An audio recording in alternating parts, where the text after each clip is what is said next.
So, please, may I have your attention?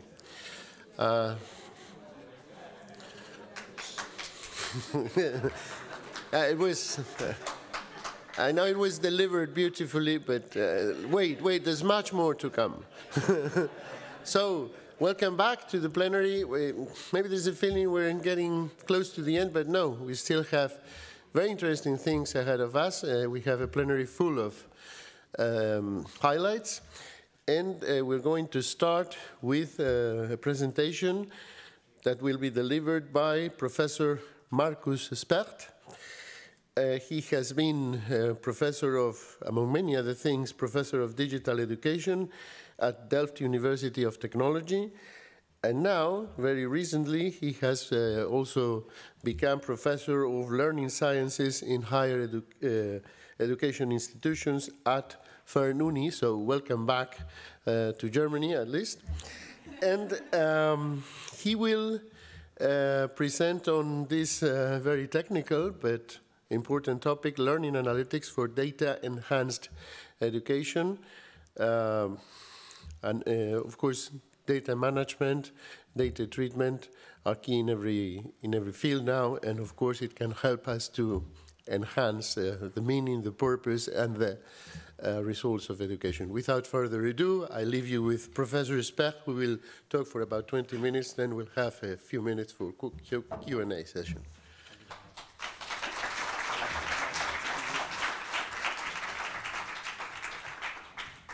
Thank you very much for the invitation. Can you hear me? Yeah. Thank you very much for the introduction. I try to present the topic not in a technical way, because I'm actually here happy to be affiliated to the Faculty of Psychology at the FernUniversität in Hagen. Although, of course, there are a lot of technical issues and data issues also related to the topic, but you will see about that. So I thought about what to do in 20 minutes that could deliver most output and most interesting things for you. So you will see the result in a minute. Basically, I will give just 3-4 slides introduction. I will look a bit at the history, because you might know last year, or actually this year, was the 15th Learning Analytics Conference. So the community has been continuously working on that topic. There are a lot of developments, and then I will just highlight some of the topics I personally had the luck to research on, and some publications to that. You will receive the slides afterwards, I think, via the website. All the references there, you can read the papers, so you can only take the notes what come to your mind and become inspired. That's basically the idea. So let's start with little question. Whom of you is working with learning analytics? Who works with any kind of applications doing analytics? Yeah. What would be your first? There's one famous definition that comes to mind. Anybody an idea? The second name starts with an S, as mine, but it's not my definition. The most slides I've seen is George Siemens. He has given this definition of it's about collecting data, and I would like to add the second, or my personal working definition. My statement is learning analytics is about using data to enable humans to make better decisions in education. Yeah? Education includes learning and teaching, different aspects of that, and you will see examples for how I think this could be implemented, and the kind of experimentation and data collection we did on that. I also think it's very important. I was in an interesting panel yesterday. Unfortunately, this was overlapping with the evening event, but yeah, you cannot have everything. But that it's a question-driven. So a lot of the ideas coming out of action research and like really coming from problems that are in practice, I think this is very important. So in my opinion, you should always start a learning analytics project with a question, right? You have a question like, are my students reading my documents? Or are they liking my documents? Or when are they reading these? So you can have a lot of questions, and I think learning analytics gives some opportunities to answer these. So And another model that is, I think, outlined and discussed and used in a lot of applications is, of course, self-regulation. There are different models. There's a wonderful article from Ernesto Panadero on comparing these different models of self-regulation. But it's about engagement, it's about planning, it's about monitoring what you do, and also reflecting. So there are a lot of human processes involved we want to stimulate with this technology. So one more argument not to start it from the technical side. The technical solutions can come, but from the human side and the human learning. All right. Framing.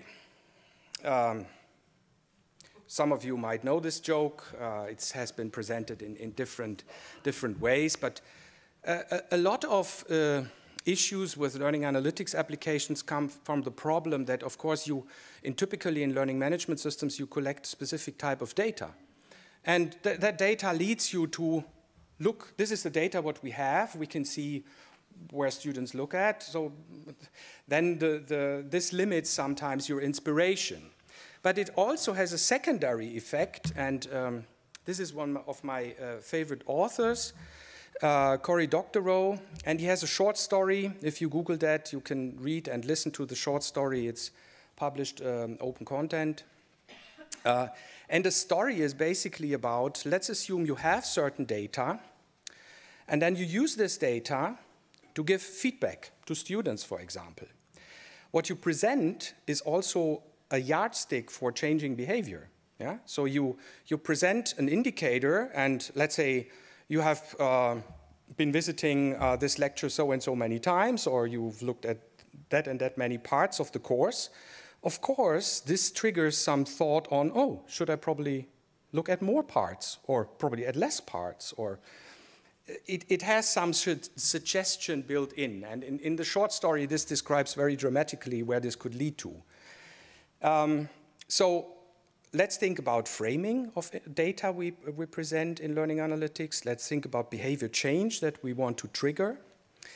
Let's think about organizational change, right? So this is one project we have been involved with, the Sheila project, that really developed guidelines, and we also want to use this in the works going on now at the FernUniversität, which I think are very important, to understand how ready your organization is for a change in data culture, thinking about data, embracing data, because data can also be scary. We all know that, right? Who wants all your data being hacked or published? Or you should really take care of your data. And, but we also must develop a culture of probably embracing and using this in the right way.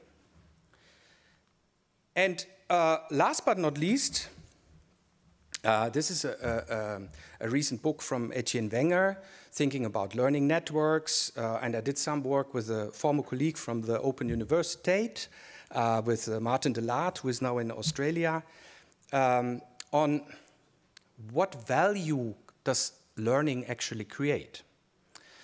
Let's assume a student, a professional, takes part in a course. So they develop, and that's basically what the book is about, they develop different ideas or different values. It can be an immediate value. That would be something, oh, or let's take this conference as a good example. Oh, I met so many nice people I've talked to. That's an immediate value. You come to this event, you talk to these people, you learn something, you get new contacts, and there can be then also a potential value. We think about, oh, should we work together on some of these questions? And in that idea, you develop different, or you work on different value cycles, and I think the values coming out of learning and education are, first of all, difficult to measure, but I think we should also broaden our lens to understand what the value of learning and education is. And this has to do with learning analytics. So, focusing on learning analytics, I was at the Learning Analytics Conference in Dublin just to see what the topics are. Of course, artificial intelligence is everywhere, but also this link between new generative AI and learning analytics is very important. There were two keynote speakers And I think they're interesting for two new directions, or at the moment important directions. Gautam Biswas was talking about multimodal learning analytics, so using not only click data, but all kinds of multimodal data we can collect. By the way, also in online systems. We have examples here where students work on a joint text, but they also discuss in a video conference about the text. And of course, if you bring together these data, you run into the problem of multimodal learning analytics, right? And the other one was Inge Molenaar, and she talks about adoption of these systems and how you need to design scaffolds in a way that they really can help on different levels, especially when you think about AI integration. And there are a lot more. This is a bit the overview. What I want to show you a little bit, and you can download this brochure from the website of the center I've been working on in the last 8 years, the LDE Center for Education and Learning. And there's a section on learning analytics and artificial intelligence. And I show you shortly some projects we worked on, and I think that are important and can be nice examples also to be implemented in your context. One still ongoing is, and these are all more or less projects that we have been working on that start from models of self-regulation. Yeah? The first one, a joint project with Erasmus-Universität. Gabriele is working on goal setting, right? You will find the publication. So the question, how can we use conversational bots for helping students to set goals? Yeah? Not goals for their fitness, but goals for learning. Yeah? And there's really a difference, what she found out in a first literature review, that there are differences in how people work with academic goals and how people work with regular goals, like your typical to-do lists that we might all have. But there's an essential difference how you think about goals in learning and education. And also there are different factors, what she found now in experimental studies, that influence, first of all, if you get better at setting goals, but then there are other factors that influence if you really achieve the goals. Yeah? So there are different components coming together. And let's leave with that here for a moment. And then there's another aspect that, or two other, that these projects stand for. The first one, I will show you also an example later on, how we try to bring in social network analytics, so understanding how communities develop, how they change, how they grow over time, how they shrink over time, where they put their focus, and what the impact of this is on learning, progress, communities.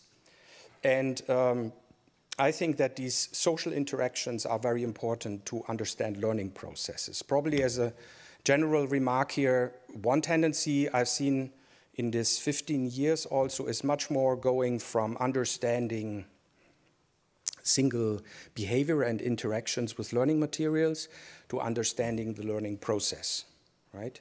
So really understanding what is happening in the interaction with an intelligent system, for example. And you will see some examples of that. Just to mention a former PhD, she has now a professor position in Korea, Yoon Lee, and she worked a lot on understanding how people read digital documents. Yeah, so looking at the screen and how efficient you read and process the data, how you can answer questions from what you learned, and so on. And using the analytics from how you process the information you get as an indicator for keeping engaged and putting effort into understanding what you read. All right, now I just give you 5 slides of, I think, important psychological concepts that I think, and there are also examples work with this, are relevant when we try to understand the effects of learning analytics. So let's assume we can collect data, we can process this data, we visualize this data. I don't talk a lot about this, but I talk about some lessons we have learned in our research that have an impact on how the what the learning outcome is. So the first one, this is some really early work, you might think, but it was really the start of the learning analytics community. Christian Glan worked on smart indicators. And the point here is that basically what you see on the upper screenshot was a system we integrated into a Moodle learning management system, and it basically showed the activities, my personal activities as a learner in comparison to the peers, right? How active was I? How active were my peers? And this is exactly what I meant with framing at the beginning. So I'm repeating the message. Framing your information is essential for what kind of behavior change you might trigger with the information you give back to the learners, to the educators, however. So framing. A second one is frame for action. This is some work of Maren Scheffel. And what we did there is really designing indicators. You see an example of such a dashboard, a spider diagram on the right side, where we gave feedback to students on, are you active, are you engaged, are you socially engaged, are you more engaged with the content? And what we learned from that is really, on the one hand, again, the reference frame pop up, but also be transparent on what this indicator means. So if it's not understandable for your end users, of course you have a problem. And last but not least, give clear indicators what they can do with this information. So taking my example from the beginning, I can see, okay, I'm less active than my peers. What does this mean? Am I on a bad learning track? Am I exactly right? So you need to help about the interpretation of this information. So that was a second lesson learned. A third one, and this is some work from Joanna Givet, and there we differentiate the indicators that we show to students, considering if we put them on agency or on mastery. Yeah? So, and really selecting the indicators, first of all, there are personal differences in what you want to regulate your own learning process, but it also has important implications. So what basically we did here is you could choose a set of what I'm interested to do. Am I interested in completing the course? Am I interested to get an overview of what is happening in the course? And based on this overarching goal, of course, you can use different indicators to give feedback to learners. And another one was that you can build in gamification, but you have to really think about what this PhD thesis was about, basically, is we can build badges and leaderboards into these systems, but the same problem as before comes back. You need to frame them. So what kind of actions do you pick and give a badge for? And I will show you an example in a minute, what we did, for example, at the University of Delft now in the computer science education. So students could mostly get badges for social activities, not for completing a course unit, but for answering a question of a colleague. Yeah? And starting off this and giving this and reflecting and supporting this social engagement seems to be a very important part of that. Okay. So now let me just as also one dimension come to, of course, most of the applications you've seen till now is for learners. Typically in learning analytics, you have systems for teachers, you have systems for learners. So now let's look more on the teacher side. This is a tool we built for edX, and basically it can do a lot of analytics. It's an open source tool, ELAT. If you look online, the source code is available. Basically, you can do a lot of analysis, the typical time series analysis, content analysis, but also sequence analysis, to understand what your students actually do when they interact with a learning unit. And you see above here student status, so you could switch between a view where you see the path of the passing students and what they do, and the failing students. And this is an example for going towards understanding the processes. So, last example, I promise. This is what I mentioned before. This is a system we built for the computer science department in Delft. And basically what we did, whom of you knows Stack Overflow? Ever heard of that? Yeah? Computer programmers, you can look up, basically it's a collection of questions and answers. Yeah? And we had Stack Overflow before, but we built our own solution due to licensing issues and other things, but also having more control and seeing what is going on. So basically what we did is we connected the questions that students have with their tasks. So they are working on a programming course, for example. They post a question into the forum, and then we built in social incentives into these systems, into the question and answer system to support students by stimulating social interaction and exchange and solving problems and finding easy solutions for the problems they have and so on. And this really helped with the cycle of also developing value because, of course, as you all have seen in the past and learned, I think the value of taking a course at university is not only that you get the content, but you get a community with that. You get a social interaction with that. And that's very powerful, very rich, and also helps you a lot. All right. Now, 2 minutes, fast speed, but AI is fast, so we can do this, no problem. Some examples, because looking at the new developments, how can we use AI for all these learning analytics? You can collect the data in a systematic way. You have to think about your learning analytics policies, blah, blah, blah. That's very important. And then what do you do with the data? And I give you some examples. Now my clock also says that I'm ready. We talked already about the goal-setting bot. You can read the publications. I don't go into depth of that. But basically, the original version was built with a rule-based chatbot. Now the new version is built with a large language model-based bot with prompts that adapt and help the students to set their goals. Second, now we're establishing here an environment where we train psychology students in R programming, and we have a bot that not only gives them help and tries to see what they learn and can answer their questions, but also that tracks what they do. So we understand something, for example, about their help seeking. This is what we're looking in this work. So we try to understand, for example, one of the results we found, some people, they ask so-called, they do instrumental help seeking. So they ask the chatbot questions like, I do not understand this, or can you explain me that concept? Yeah? This is like really explanations you get. And others do executive help seeking.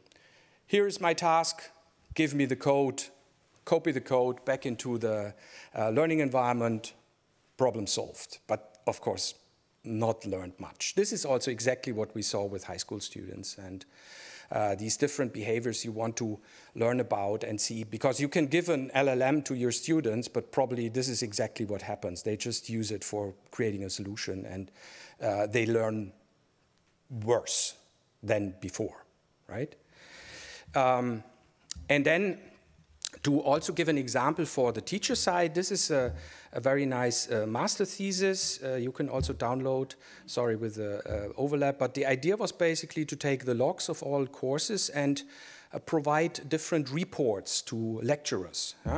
So on the right side, this was about a programming course again. On the right side, you could see an example for the whole course. So a lecturer could see, real-time generated, what are the problems my students have in working on coding problems? They have incorrect filtering for writers, and then you see exactly the submission. You could click on the submission and see the example where the student made that mistake, and you could pick that up and put it into your next lecture. On the other side, you can also have individual coaching sessions, and then this is the left example where you have a per student analysis and look into what are their strengths and weaknesses, and you have a personal talk with them. All right. Nearly last slide. I think to sum up, some of the lessons learned you have seen already, but what we really need and what I'm very happy to have here at the FernUniversität also thanks to our rector, to have a clear learning analytics policy, and that we can use this data and make research with it. That's important, because you can have a lot of systems in place, but you don't understand what happens. And second, I think we really need to think about how we can now create a culture of data embracing culture, to think about, okay, data can be a threat, but it can also be an opportunity. So let's discuss this, let's open the debate, and it's the same with AI. And I think we need that space for experimentation and making your own experiences. One side remark is that I think learning analytics can best start from very subject-specific or domain-specific practices. I've seen cases where we presented a super nice case from computer science education to psychology education, and they just looked at us and say, why would you want that? Yeah, so it's a good starting point if you have examples from the same domain. I skip the rest and I give you a last slide with what we're trying to build here now at the FernUniversität in Catalpa. It's really to build a living lab where we can use this data, learn about our prototypes, enhance these prototypes, and we're working together with the Rechenzentrum ZDI, with the Innovation Center ZLI, and the Research Center Catalpa. And I should update the number, as in the introduction said, 80,000 students. And we're looking forward to do interesting things and learn to make education better. Thank you very much.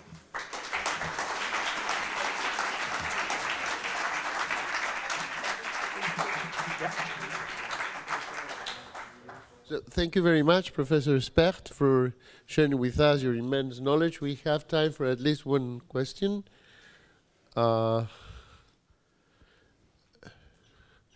If not, what I was curious as I was looking at your presentation is, I mean, professors, I mean, or faculty uses this data, looks at these analytics. I'm sure students look at these analytics and how they react to that, and also if their reaction is part of further analytics. Yeah, absolutely. I think very important question you ask. I think the perception of the feedback that comes out of these systems is the important step, and we should always design systems with a kind of human in the loop. So I see these facilities of analytics as scaling up and getting some data for reflect on your own doing and processes. But of course, this does not replace a lecturer that has a discourse with you and looks onto the data and helps you to understand what is going on. Yeah, absolutely important. Okay. Well, thank you very much, Dr. Specht. We have now another session, so we can say goodbye with a round of applause. Thank you.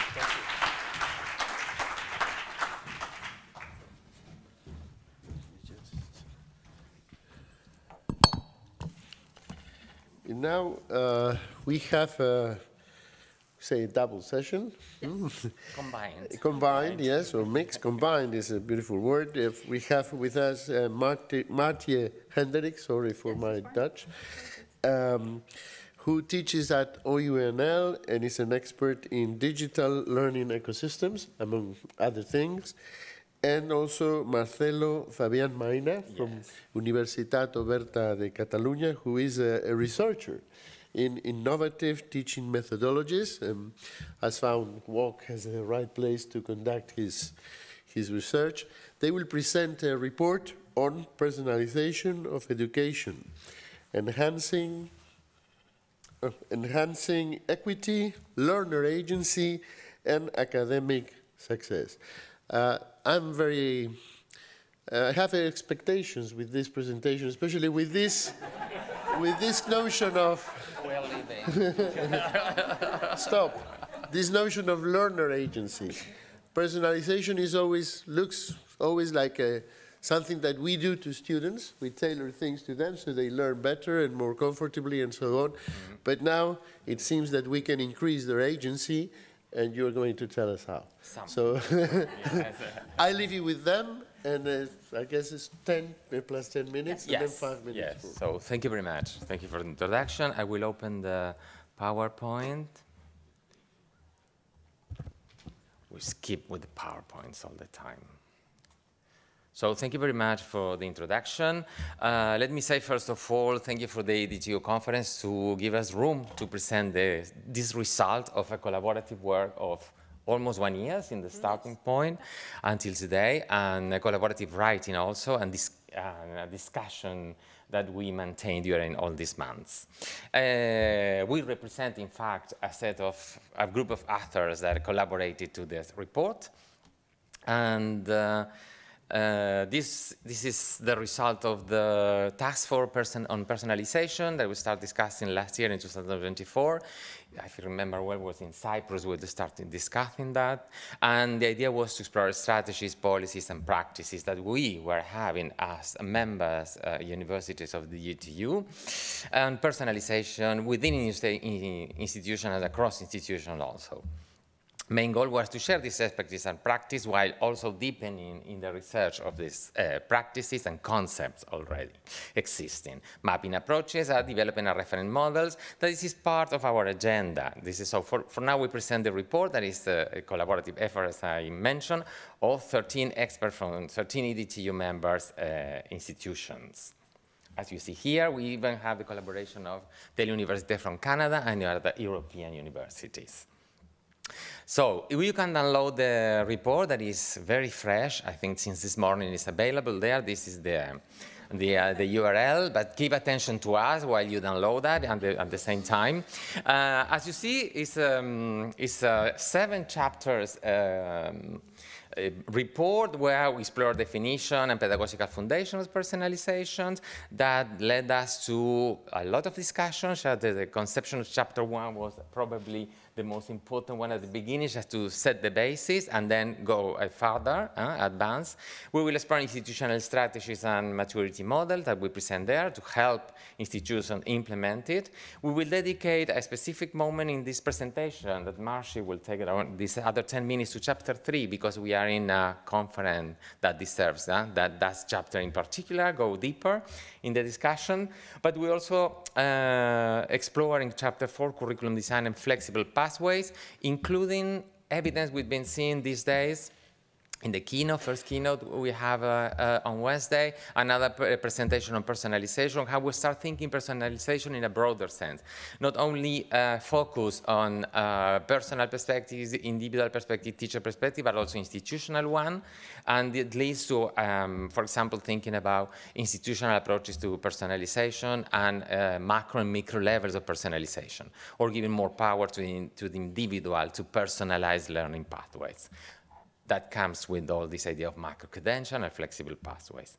We will explore ethics, of course, some conclusions, and we decided also to include some guidelines and recommendations. And this is, although it is an academy, well-founded, a lot of literature, more than we expected to. We have said that we will limit it to a certain number but we exceed that. But at the same time, we want it to be very practical and informative. So why personalization? Because it's the central mission of the institution, discussing between us, is to give the best opportunities to every student, regardless of their conditions, social ones, personal conditions, to succeed in education. This is, accomplishment of the mission we have. So this is very aligned with institutional desires. And because of the momentum also. I don't know if you read anything about AI and education, you will find the word personalization inside. If not, skip it. It's not about education and AI. It's something like that. It's incredible. So it is a momentum. There's this AI boost and learning analytics. Thanks to Marcus, I don't have to get into details. He has advanced a lot of the things, and Marcia will go deeper in that. The idea of us, as I said, is this engagement we have with society and every individual in society to respond to their capacities, personal capacities and possibilities. So personalization helps us reflect on pace, for example, different pathway, accommodating prior knowledge and giving additional learning to the students. And of course, responding to personal goals and expectations. This is also another. So the enterprise is quite big. And because we know from tradition, because personalization is nothing that has been invented last year, or this is something that has a long tradition, there's a lot of research on that, and we know that it supports engagement, it helps in equity, and supports learning success. So based on already the tradition and the research on personalization, we build on. We had in mind the idea of personalization at the very beginning, but we also catch up with this idea of providing the best support and opportunities to students. So we said, why not exploring in this idea of umbrella supporting everyone, other related concepts? So we start this chapter 1, deepening into personalization in particular is more student-driven, and adaptive learning that is more like how technology is enabling this implementation of personalization, but also we wanted to keep track and mention other experiences that had been done for many years that is about more teacher-driven approaches that are in individualization and differentiation. We do a discussion around that in the chapter. The key insights is that personalization is multimodal. It's not only about the course, the teacher, the student, it's our pedagogy itself. It's about also an institutional strategy, it's technology support, and an ethical layer that permeates every decision. So it's an institution-wide responsibility with all stakeholders must be involved, educators, tech teams, leaderships, in every staff within the institution and even other stakeholders. It's also a challenge in terms of a balance, innovation and ethical responsibility, because we are a little bit pushed by society, students, companies to use technology. So we say, okay, be careful how we use it until where we go with that. Always keep in mind with us, do it responsibly. And as knowing also the key insight that we have a long tradition, we know that it promotes inclusion and lifelong learning. Lifelong learning now is in the agenda of every institution. So it's something important to apply these strategies. But everything comes with challenges and risks. If you go a month ago, UNESCO launched a report on AI and education, and one of the chapters that is dedicated to the risk of over-personalization and desocialization, and the risk of over-personalization in terms of limiting creativity, agency, and equity. We have already had a chapter that mentioned that thing, so we are aligned with this also UNESCO warning that says, okay, yes, let's apply, but apply it. I'm going well, yes. Okay, another challenge risk is the risk of bias that we know about AI and AI-driven systems and the over-surveillance of what we do. And of course, for that, we have solutions like applying GDPR, the EU AI Act, that help us take informed decisions and avoiding risk. And the ethic by design approach is also developed in the report that is more an organizational approach to the application of ethics in decision making. And as we know, the challenge is about ensuring digital inclusion, providing with the digital infrastructure we need, providing and ensuring access to every student, and develop their skill. Because it's not only about access, it's about also knowing what to do with that. So ensuring that. So some recommendations, this is my final slide, is about three main stakeholders. We wrote that in terms of institution educators and policymakers. Institution like adopting this holistic vision on personalization, develop this institutional readiness and capacity to adopt a personalization, encourage collaboration and sharing. This is when we've been reading all these articles regarding personalization from institutional approaches, it's very similar to any other kind of innovation and change we introduce into institutions. And of course, monitor and evaluate and iterate. It's an enterprise that we go step by step also. On proof good examples. For education, it's about balancing human and technological mediation. We do not have to forget the human in that part. We may rely on technologies. We are tempted to rely a little bit in technology for scaling up our access and reach of the institution, but we have to be very careful in that. We have to take advantage of personalization strategies in terms of fostering learning agency and the co-creation, and ensure inclusivity and equity in practice. And policymakers car must draw all these norms and explanatory texts of how to actually implement that and guide decision-making within the institution in terms of inclusivity as a system level, strengthening governance and ethics, and support institutional capacity building. So you will read all that in detail. It's long, it's a little bit longer than we expected, but I think it is important for you to just at least focus on one of your chapters of interest. So thank you very much again, and I'll leave the room to Marci. It's actually 9 minutes and 58 seconds. I did it.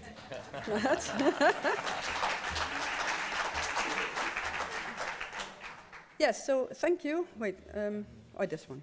Yes, thank you. So now I have the pleasure, you already said so, to tell you something about one of the other chapters, chapter 3, which we wrote actually in collaboration with 5 colleagues from 5 different universities.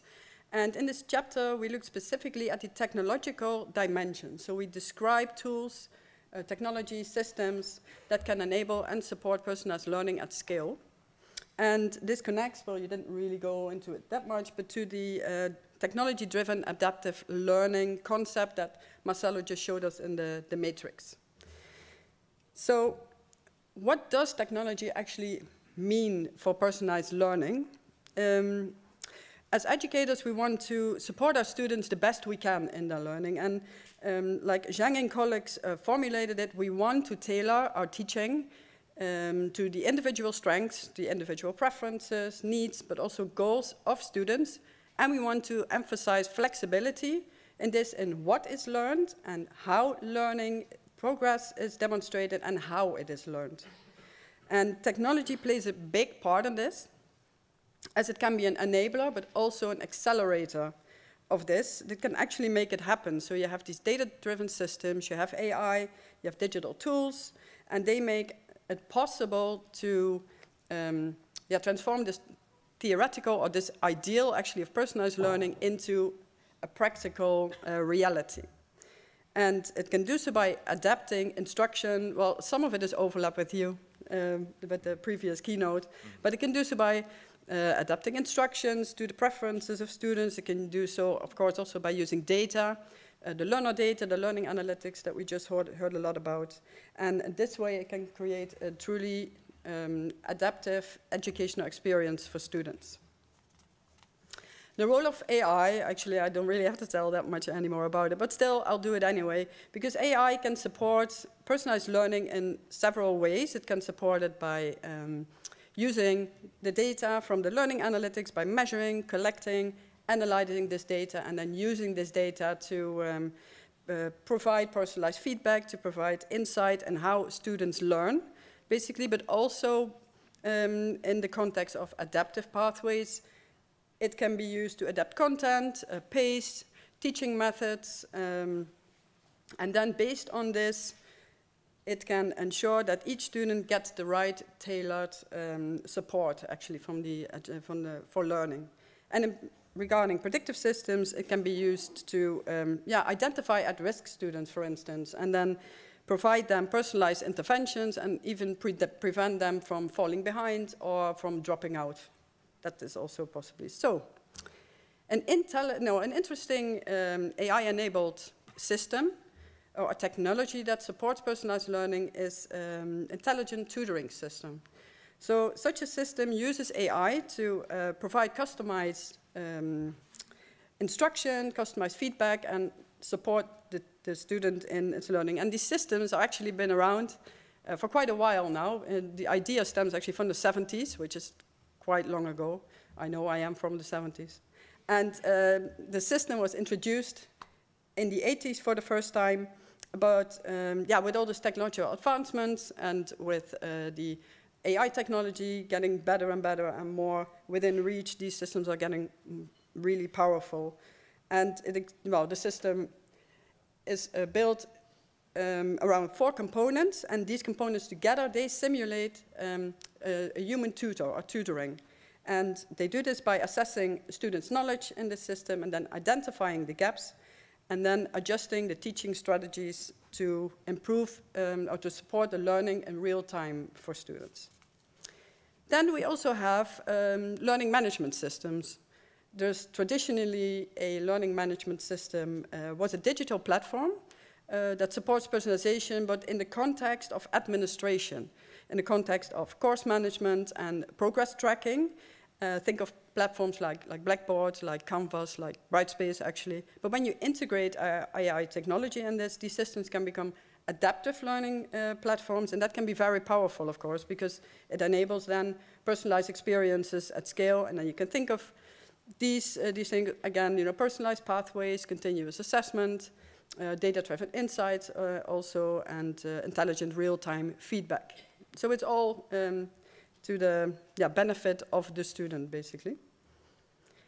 And then there are, well, I sort of, in my head, I call it next level learning system, and that is the next generation digital learning environment. And such a system differs from traditional systems because it's not that rigid, it's more flexible. So like the learning management system and the intelligent tutoring system I just told about, they are more flexible in such a way that they are an interconnected educational ecosystem, if you want.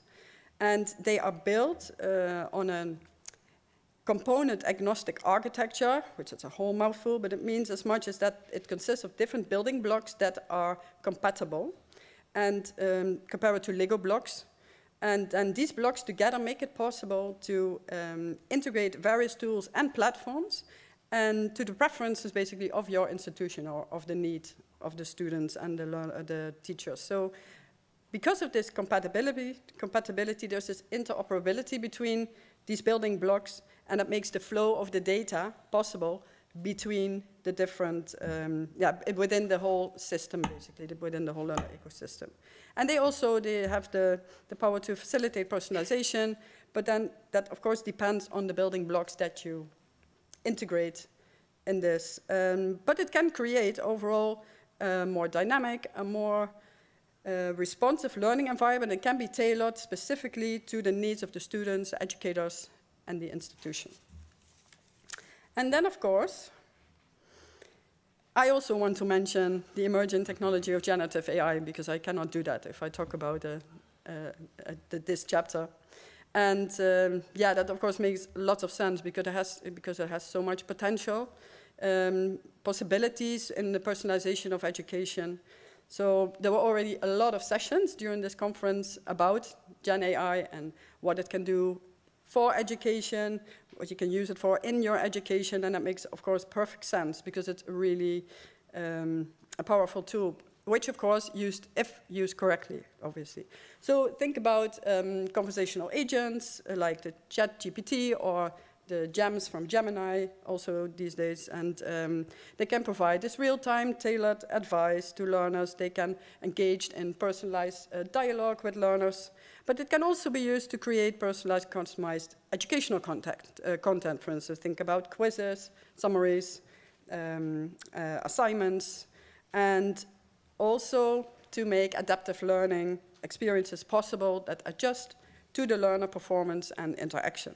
So even if there are no fancy intelligent tutoring systems or adaptive learning systems within an organization, an individual educator now actually has the power, has the tool to to personalize learning at scale. And that way, generative AI can have a really big impact on personalization. Of course, and I wasn't sure, I will mention anyway, you have to only use it within the rules, the regulations and the policies within the own organization. So now I think I have 1.5 minutes. A really quick example, because that's also nice. The Open University of Cyprus used generative AI actually to support students, cybersecurity students, in their professional development. So it's quite, how you said that, low-hanging fruit help, but it makes it really nice for the tutors. It used, the students were asked to use ChatGPT to help them identify what skills they need for a specific role as a cybersecurity specialist. And they used a pre-tailored prompt for that. And actually, that was quite a big help. it appeared that ChatGPT was really great at finding topics, at sources, but it was not that good at the planning side of everything or the hands-on work that they need to do. So then the human teacher steps in, supports that part of the process, and then this is a really good example of a human AI collaboration. And a little bit of, I don't know the English word, whatever. This is actually also an example of personalizing curriculum on the micro level, but still, if you want to read more about that, chapter 4 is where you need to go. So, key considerations.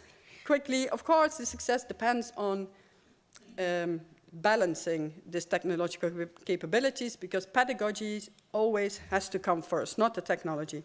Of course, ethical and privacy considerations also very important. You said that. You said that.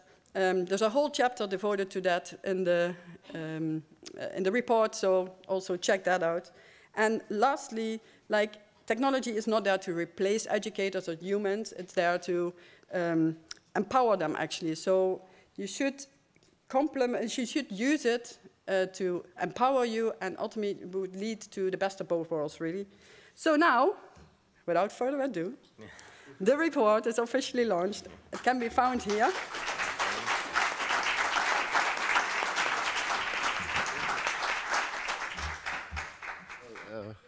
Thank you very much to both of you. Thank you. For the excellent presentation, and also for sticking strictly to the allotted time. We have time for 2 questions, one each. If you're going to ask a question, please keep it sharp without lengthy introductions that professors don't need. Anyone? Read the report. Yes.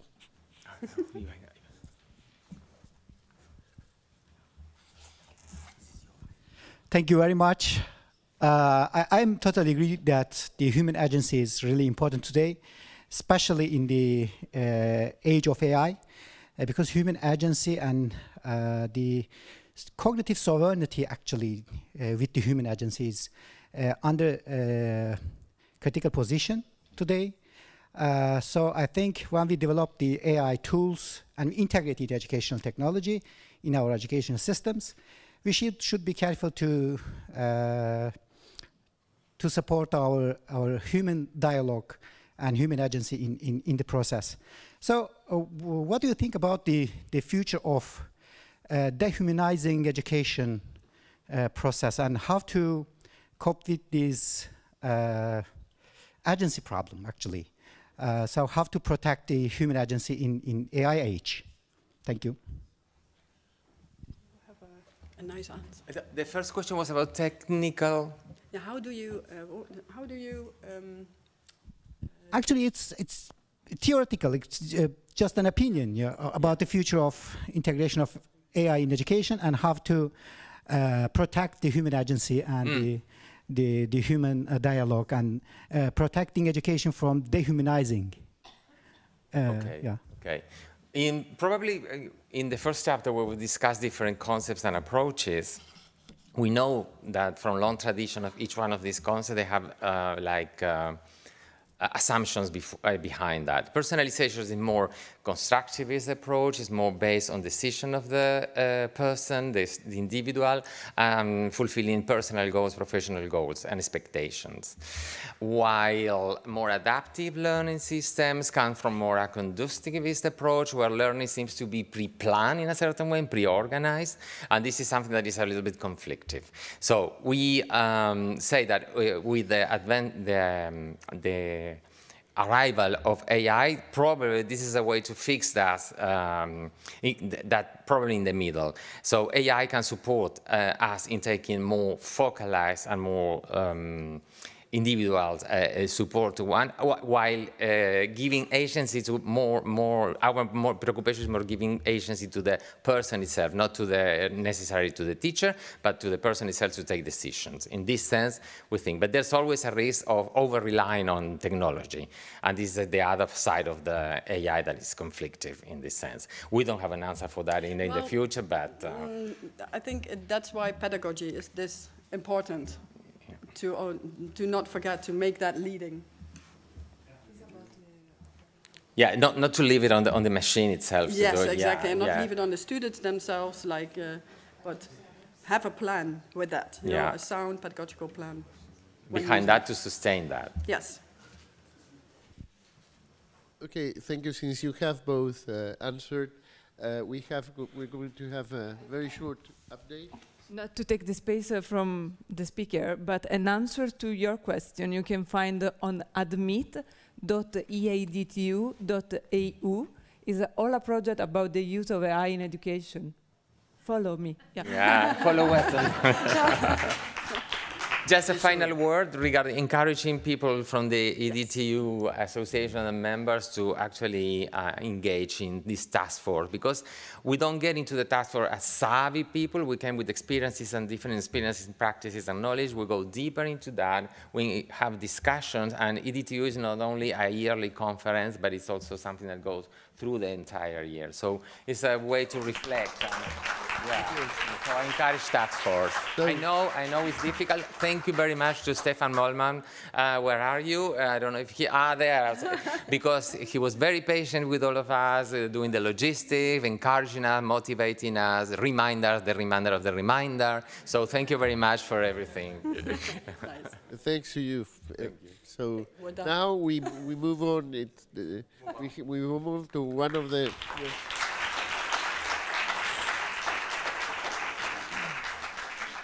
Now we move on to one of the highlights of the morning, the message of Hagen, which will be delivered by Theo Bastians, president of EADTU. I'm not going to present him because there's no need for that.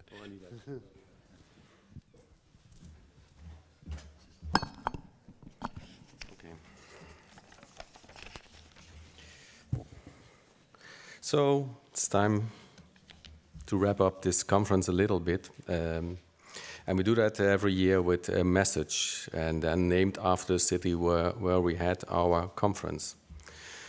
So this is the message of Hagen. You can also afterwards read it online at the EADTU website. When we arrived in Hagen, some of us thought a conference in October in Hagen, it must be raining. It did a little bit, but we also found a lot of sunshine, sometimes in the sky, but always in the ideas and in the connections we shared. Under the theme Rethinking Higher Education, Engage, Adapt and Include, we have explored together the urgent need for educational systems to become more responsive, more inclusive and more connected. And over several days of dialogue, reflection and collaboration, we identified not only the opportunities ahead, but also the responsibilities we all carry as representatives of higher education's future. And we agree, higher education must become more engaged. Our institutions need to step beyond their traditional boundaries, co-create value with industry, with civil society, and above all, with the learners themselves. And at the same time, higher education must be ready to adapt. Flexibility must be built into our structures and into our mindsets. In a world shaped by rapid technological change, hybrid learning, and increasingly diverse learner pathways, adaptability is essential. Not only for institutions, but also for us as educators, learners, and the entire system. Lifelong learning must be fully embraced with modular approaches, stackable learning, and recognition systems that reflect how, when, and why people learn today. And above all, we affirm that inclusion must be at the heart of educational transformation. We cannot rethink education without asking who it serves and who is still excluded. Inclusion must be intentional, systematic, and visible across every dimension of policy and practice. It means supporting students with diverse needs, bridging digital and social divides, and creating learning environments where every learner truly feels they belong. And throughout this conference, several key themes emerged. One of the most prominent, the potential and the responsibility of digital learning. Technology can bring access, flexibility, and innovation. but it also demands careful pedagogical design, robust infrastructures, and an unwavering focus on human connection. Let us not confuse digital delivery with digital equity. What matters is not only what we deliver, but how and for whom we deliver. Another vital theme was interoperability. As we move forward towards micro-credentials and modular learning frameworks, systems must work seamlessly across institutions, countries, and sectors. Learners need the freedom to move without barriers, technological, administrative, or other barriers. Achieving this requires more than technical alignment. It requires trust, shared standards, and collaborative governance. We also reaffirmed the value of research-informed innovation. The inclusion of a full research track at our conference this year highlighted how essential it is to go ground transformation in evidence. A two-way dialogue between research and education ensures that our vision remains both ambitious but also achievable. Finally, we emphasize the importance of mental well-being for students and for educators. As we personalize and digitize learning, we must remember the human beings behind the screens. A learning environment can only succeed if it supports health, safety, and connection. Innovation without care is not sustainable. Well, as we come to the end of this conference, of course, I want to thank FernUniversität in Hagen for hosting this timely and meaningful gathering. As we leave Hagen, we carry with us a stronger sense of purpose, a clearer understanding of the road ahead, and deeper connections across Europe and beyond. This is our message of Hagen. May it guide us in the months and years to come. And if we ever lose direction, at least we know Hagen is the place to come back to for inspiration. Thank you very much.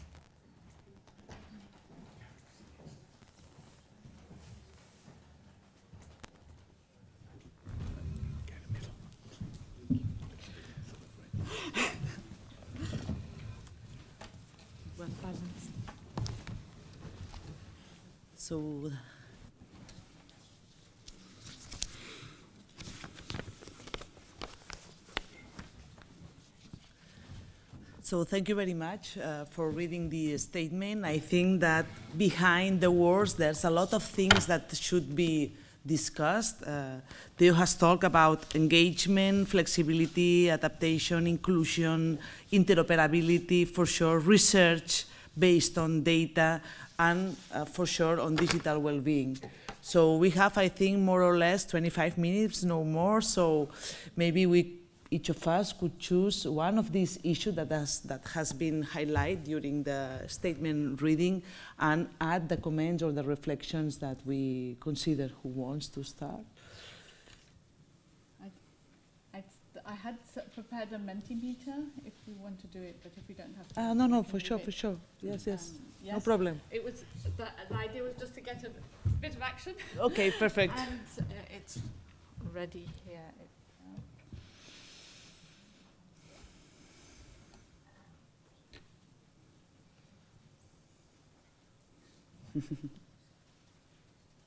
So the idea was just to start with what you would learn, try to get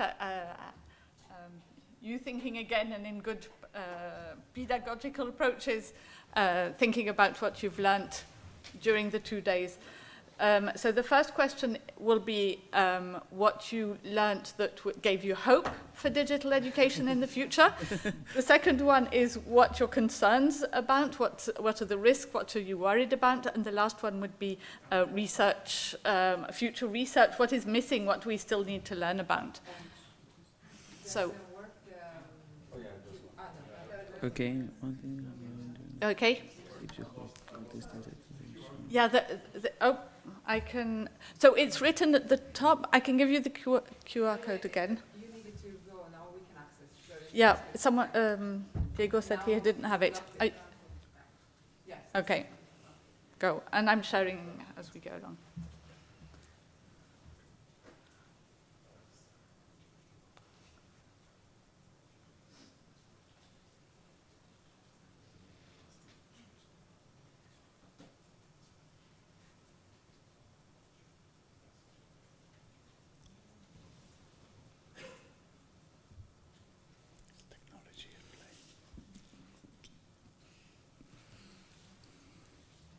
So a lot of, with the future, we're innovative, collaboration, but also personalization, human dimension, AI literacy skills, challenges.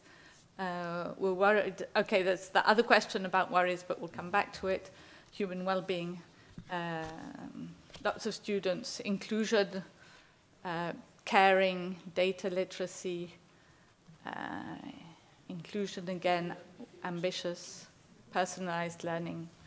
Wow, lots of collaboration again, lots of possibilities, and I think that was something I came away with, sort of, there was lots of research, lots of, we're getting to places where well, we're trying out things, we're testing things, we're seeing whether where we're going, and I think that's important, all the innovative process. Sustainable collaboration again. The next question, so we'll be able to share them afterwards, we can keep them and share them, but collaboration, innovation, AI, digital, what worries you? What did you hear that was a concern?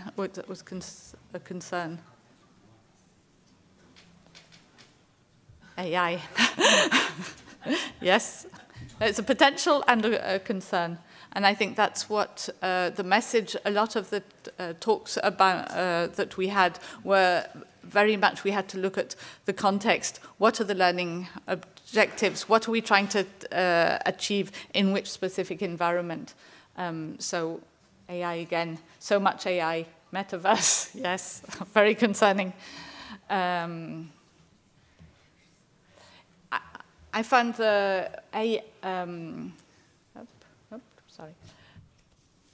stop to be worried about AI. There was lots of research and very nuanced research about AI, and I think it gave us, to me in a way, a reassurance, because a lot of people had very, very high hopes, which I wasn't sure they'd happen, and now we realize, yes, it can help in certain areas, and people had careful approaches to AI in that they gave agency back. So you just mentioned in the keynote agency, and I think that's important, that you keep agency. And the last question, so action plans, too much AI, sustainability is a concern, too fast, and I think that adapting, if I can react to the keynote, the message from Hagen, adapting, do we want to adapt that fast?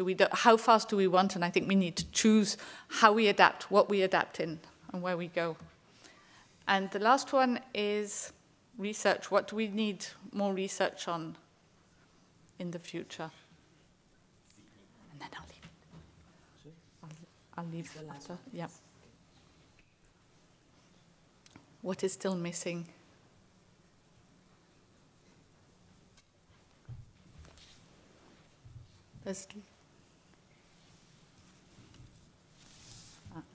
Policies, interoperability,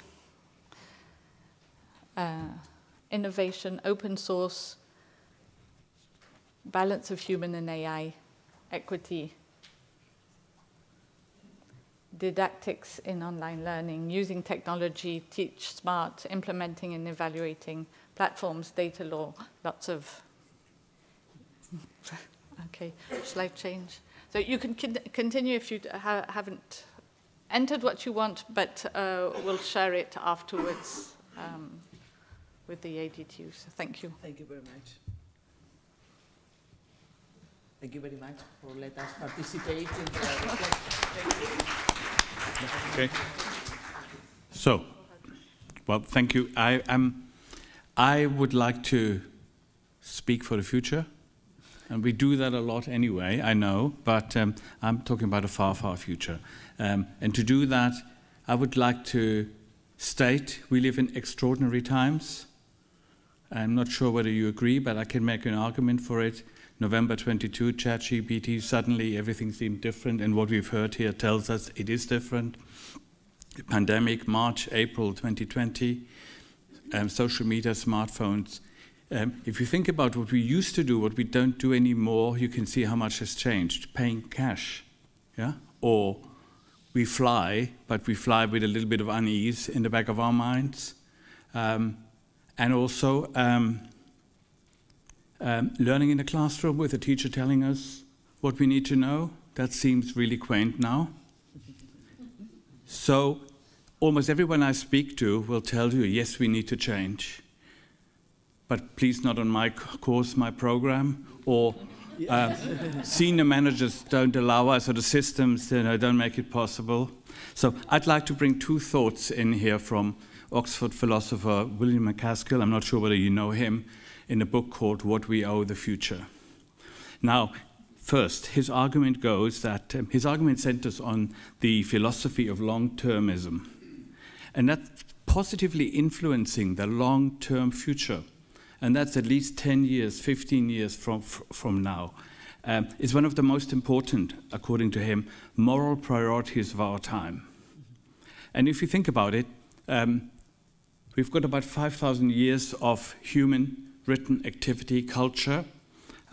If you take the expected life expectancy of the human, typical mammal species, which is, I think, about 100 million years, and if you took just 10%, our human journey is only 1%. We've got 99% of future ahead of us. That's an awful lot of people, if you think about it. And that's a lot of people who cannot lobby government today. They can't write or do podcasts, and they cannot complain to the university vice chancellor or president about what's going wrong in their courses. Somebody needs to speak for them, and he would hold that's what we need to do. These people in the future, they matter as much as they do today, the people do today, and our actions could significantly influence the education and the quality of the future lives. And if that sounds scary, burdensome, it does to me, it is. It's a big thing. But actually, it's probably also the boldest argument we can make for why what we are doing as educators, why that really matters. Now, the second point is that I want to bring in from MacAskill. It's about plasticity. In evolution, there are periods of plasticity where a lot of change is possible, and then the rest is not very movable. And if you don't know, I mean, if you know glass blowing, have you ever seen it? You've got a bit of blob of glass, and then you've got that tube, and you blow, and you can shape it as long as it's hot. And the moment it gets cold, it's fixed, it's structured. And it stays so until you decide you want to change it. But then you need to smash the glass, remelt it, and do the whole thing over again. I think we live in a time of such plasticity, and we've lived in terms of our civilization, we've lived in that for at least 2 decades. Now, there's something we can do, all of us.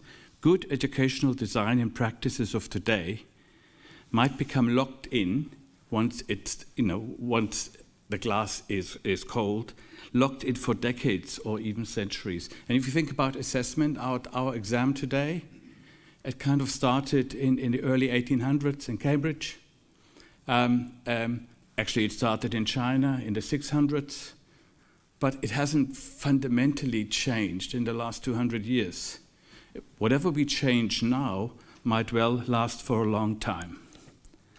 The technologies we use today, and not the individual applications, but the digital architecture, including AI, including what we've heard about learning analytics, and so many good examples here, these may become locked in for decades. And we talked about interoperability and Google and Microsoft and all of that. So it's important that we pay attention and well, do the best we can to find the solution that we think is the best for, not just for now, for the next 5 years, because it's doable, but because it's important. And finally, the value we put on education and how it can address social injustice. This can be shaped by our actions, and if we get it right, it might stay. It might become the dominant feature of education in the future. So colleagues, with your research and pilots that you presented over the last 3 days, you carry the message of Hagen, and I can't think of a better comprehensive one. You carry that into the future. It outlines clear and positive steps into this future, and it's always difficult to effect change, but it can be done, and you can do it. And your work, however local, if we play it right, it can contribute to huge changes in the future for a long time and for an awful lot of people. So let's all be the architects of that future.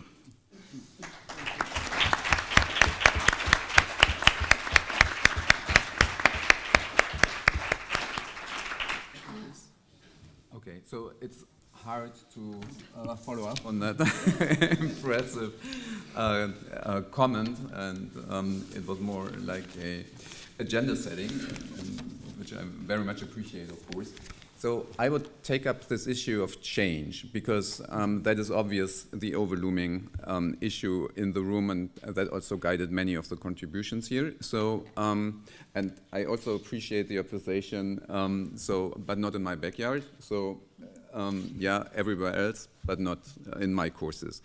So, when we discussed this issue of change in our university here, it came to my mind that I once read a novel by Tommaseo di Lampedusa, Il Gatto Pardo. There's a very pointed quote in that.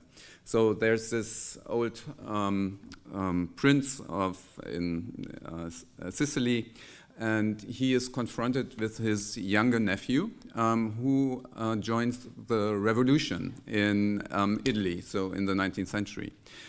And of course, it was to overthrow absolutism and the monarchy. And so there was this dispute, of course, and the ends of the monarchy were already looming. So the younger nephew said to his uncle, so if we want that everything stays like it is, everything has to change. And I think that brings this situation to a point also that I took with me from that conference again. So in this respect, I also took a lot of hope from the conference, because, well, looking at the program and the themes that were the presentations and the contributions, I think we do not have like a problem of, well, where we want to go, what is needed. What I feel is sometimes, well, we have a little bit less courage to be really courageous. And what is also lacking is speed.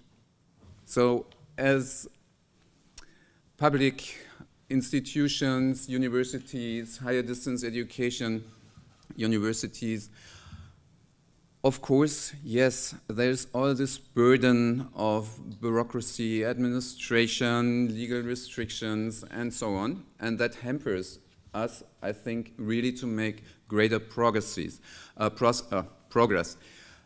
One example, I think we've all been in this debate with regard to micro-credentials for a very, very long time, I think for decades right now. And it's always the same to some extent. Well, what's the legal framework? How can we finance it as a university? Well, how is the way of delivering, and so on and so on. Okay, the keynote, which we started, made it very clear. Well, there is, of course, a strong competition, and there is this commercialization of education, which one can approve, which can be a driving force maybe for us, but to my perspective is also very problematic. Because I think, was it you today who said that? Someone said it in the morning. Well, okay, they have the pace, they have the speed, they just do it, and then they apologize later if it doesn't work out correctly. So to deliver education, that's also, of course, we all know that, it's a high responsibility, it's a highly ethical issue also. But when we move so slowly, I think we really envisioning the risk that the other do it, the other side does it. And so I think we need to be more courageous. And well, how can we do it? Being a psychologist, there's this concept of collective efficacy. So, well, being courageous and knowing, well, we can reach our goal. But there's the we in it. So that points to the cooperation. And that's something I just read in the meter. So it's the cooperation that counts. And of course, that's encouraging that we met here. But I hope that this spirit of cooperation also still exists when we are all in our single institutions back. We need to find ways really to keep the cooperation going. Interoperability is one of the issues. You can't solve it alone. You really have to have strong partners. And the other one, of course, is also all these issues need an interdisciplinary perspective. That's also true. I think personally from my side, I would also love to see more legal perspectives in that and also more economic perspectives with regard to that. But that's just a side comment. So I hope that the spirit of Hagen also leads to really deepen the cooperation and make it longer lasting and effective. Thank you.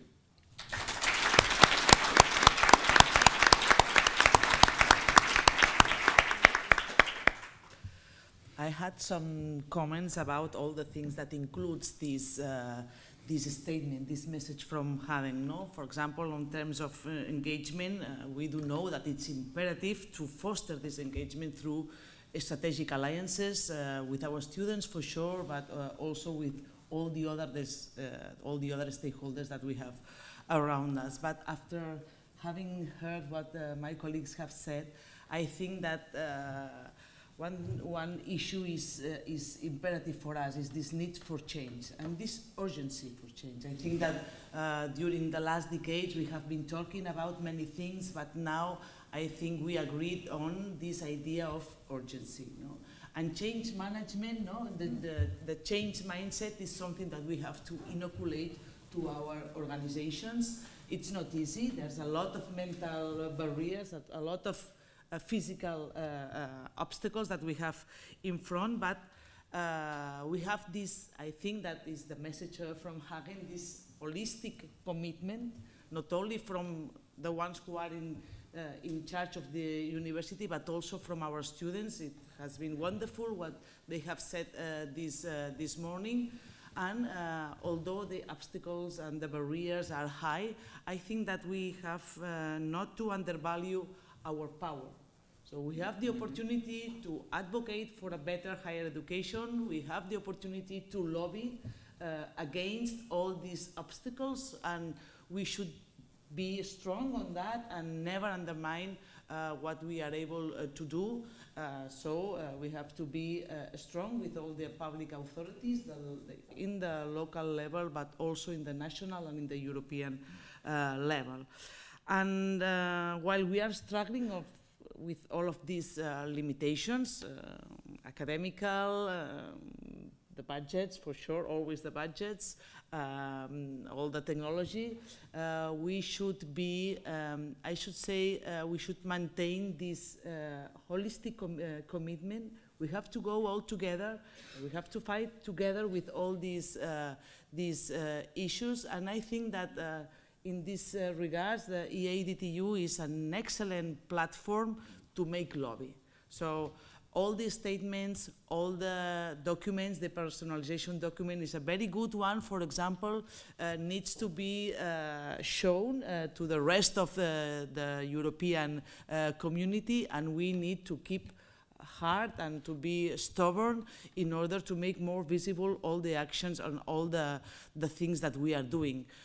During these last 3 days, we have talked a lot about technology, but we have been able to balance this speech with all the human issues, no? Balancing the need to introduce AI, but at the same time trying to make our students less isolated in front of their screens. So just to conclude, under my point of view, I think that we have a shared purpose. It's evident. The message of Hagen is a resume of that. We have, I should say, a shared optimistic attitude, which is very, very important. And we have also a shared collaborative mindset. So let's make these things grow and be all together fighting against these barriers, but at the same time in favor for this more inclusive, adaptable, and equitable higher education.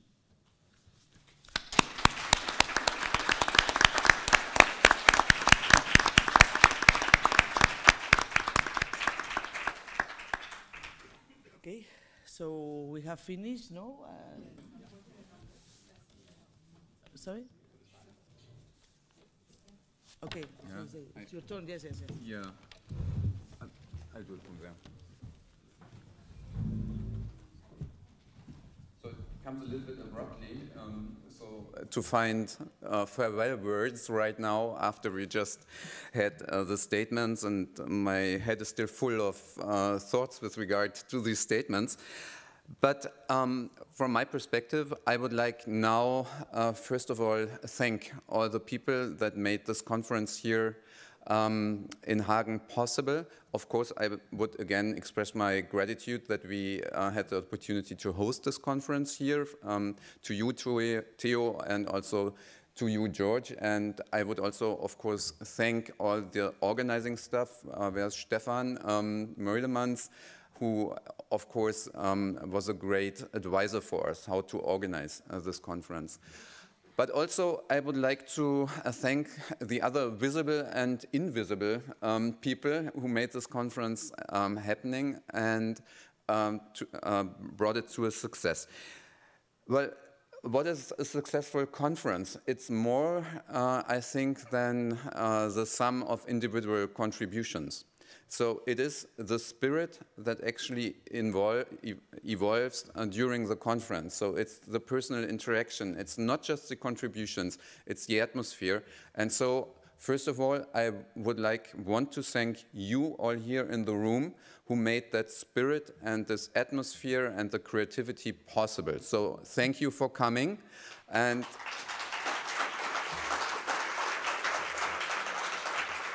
it was really a great pleasure, and it was really a milestone, as I put it in the introduction, for our university here, and I can give you all a very, very positive feedback from within the university, but also from the city of Hagen back. So that's the first. You are the visible ones, but the invisible ones, and there I would like to thank all the team from the FernUniversität who made this possible. You can imagine the organization of a conference like this is effortful, everyone knows that.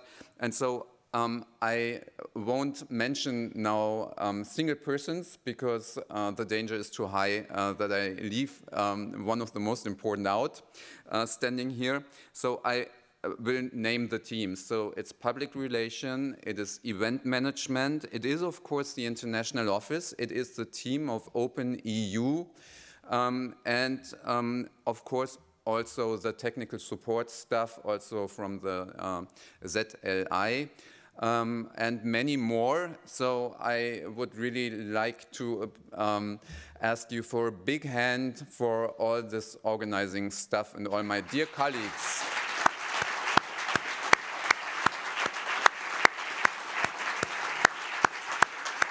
So, and now it's time for me to say goodbye. I hope not for too long, and I all wish you a safe trip back and all good memories of Hagen.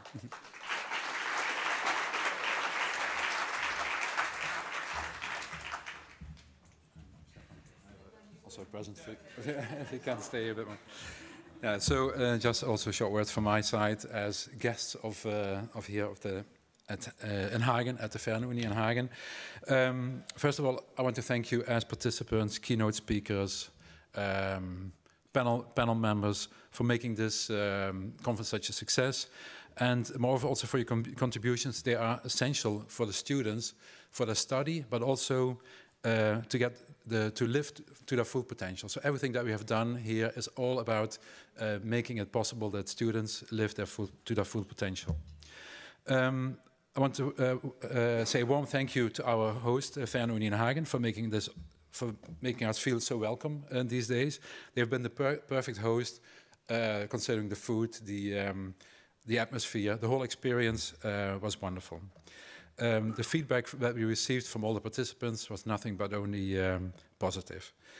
In that respect, I also want to thank the local organizing committee, and I dare to mention a few names that we worked very closely with.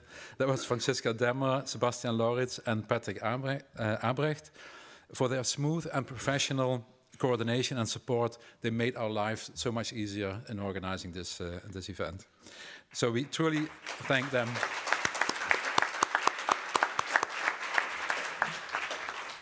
Next, I want to thank also everyone who worked behind the scenes, also just mentioned, but without them, nothing. So also the technical teams and everything, it went very smooth. Thanks to them as well.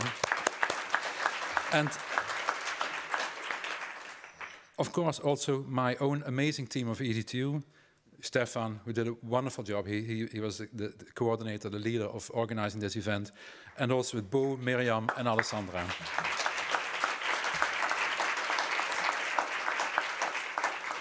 And before we wrap up, I want to hand over, as a token of appreciation to Rector Stefan Stürmer. It is a small statue, of which there is a bigger one in Maastricht, but you couldn't take that one. That's on the main square.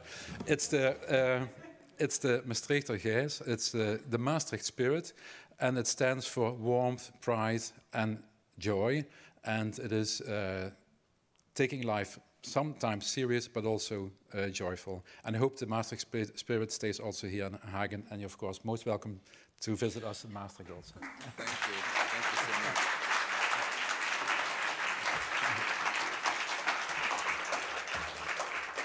So thanks, everyone. And I just want to mention before our president closes that we should not forget that in Building 3, after the closing, we have drinks and there is a lot of food, I'm told. So don't just go out, but join us there. Yeah.